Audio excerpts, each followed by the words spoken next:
Good evening, everyone. My name is Ed Cornfield. On behalf of the Alaskan Aviation Safety Foundation and Alaska Public Media, welcome to another edition of Hangar Flying. My guest this evening is Bud Hodson, owner of Tick Chick Narrows Lodge. Welcome back to the show, Bud. It's nice to be here, Ed. Thank you. Last week we talked about the lodge and talked about, pilots, hiring pilots and that sort of thing. But let's have some flying stories. I always like those. You were flying along in your 206, looking out the window when, and I'll let you finish.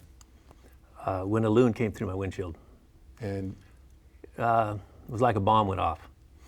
And what happened was I went out for a reconnaissance flight. With my fleet of 4 airplanes, if weather's bad, I kind of like to go out, look around, and I can make a go, no-go decision. And so I was out flying around in pretty marginal weather by myself.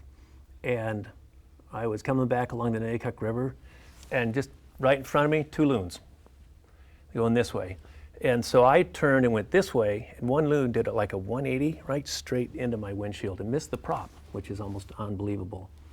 And it just, the whole windshield just, and of course it was raining. Now I got wind and water on my face. Surprisingly, my GPS stayed on the dash because of the support bars for the 206. And so I throttled back, and I remember calling the lodge and telling Chip, I said, "Chip, a loon just went through my windshield." And it was quiet, and he goes, "Are you okay?" And I did this, I went, I was feeling for blood. I said, "Yeah, I guess I am." And I know now, in hindsight, what happened was, 206 has a bar right here, and the windshield wraps around, and if you're flying normally, you can't see out that way. So in marginal weather, I lean forward so I can look this way, so I say, well, I need to turn around, I got plenty of room. And my head was about that far below the dash. And when that loon hit, I ducked, or I would have had glass all through my face.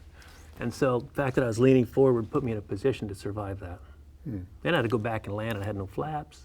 Flaps wouldn't work because the loon hit the back door on the 206 and jarred it. So the little micro switch didn't work. Wow. So describe, I did see a picture of the airplane after the loon hit it. Describe what it would look like, what it looked like if somebody were looking at it. It looked like somebody was murdered in the plane. Yeah. The loon was there with feathers and blood everywhere. And the windshield was about half of it was gone, is that right? Over half of it. Over half of it. And that was the other concern I had, because there were jagged edges in front of me, and I was trying to, I still had to look to see to fly, and the last thing I wanted was a piece of glass flying out of there, so I slowed up quite a bit. And I've been told that sometimes loons, it creates a vacuum in the airplane. It's really hard to fly the airplane.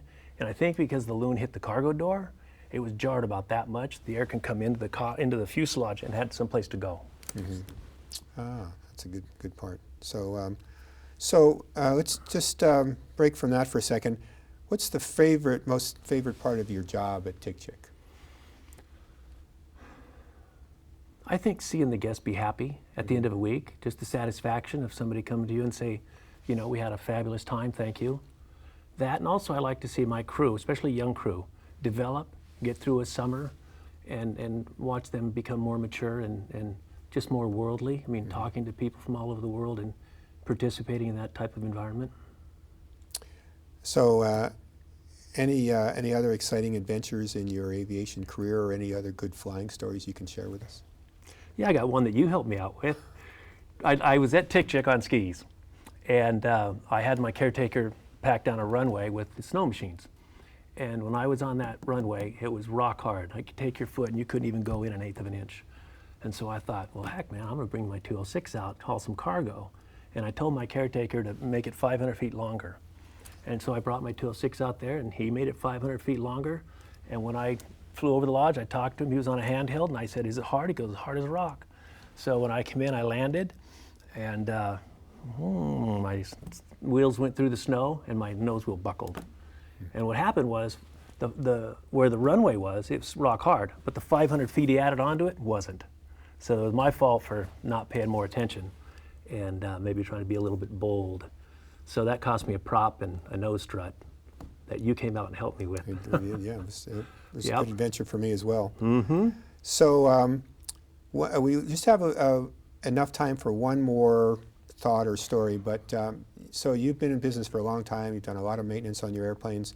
Is there anything that you could pass on to the people out there that to maybe keep your airplanes maintained well, something that you'd like to something that you think you've learned over the years to help you do that, keep your airplanes in good shape?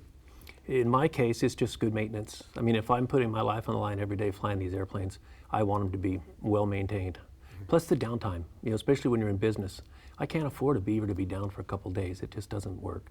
And so preventative maintenance is really important, and having a good mechanic is important. And the pilots need to be aware of their airplanes too.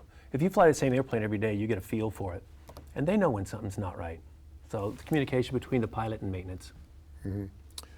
Well, Bud, thanks for joining us on Hangar Flying, and maybe we'll get you back another time. So, folks, thanks for watching, and fly safe.